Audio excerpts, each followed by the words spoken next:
IFM News. IFM News. IFM News. Lokal.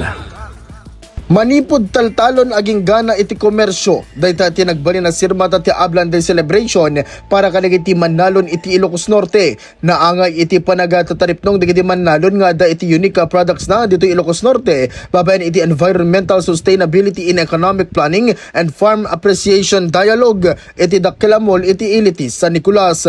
Dito'y anagbalin as speakers digiti adon iti kapadasan na Manalon akas kada Ma'am Jenny Onera iti Onera Integrated Farm, Dr. Biel Madju Bawingan ti Inuwayan Farm ken Miss Juanita O'Connor iti Juanitas Harvest.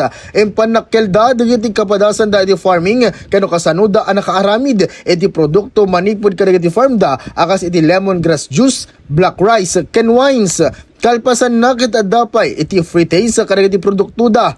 Nagbalin met a presente dagiti 40 a partisipantes a bukbuklen ti indigenous peoples manipod dingras Nueva Era ken Pagudpud. Rural Improvement Cooperatives for Peace Kalipi ken Manalon ang napalaos ti Paragyamanda iti kastoy a programa ti Ablan Day. Para iti IFM News, Idol Lawrence Martinez, Tatak, IFM. IFM News. IFM News. IFM News. Lokal.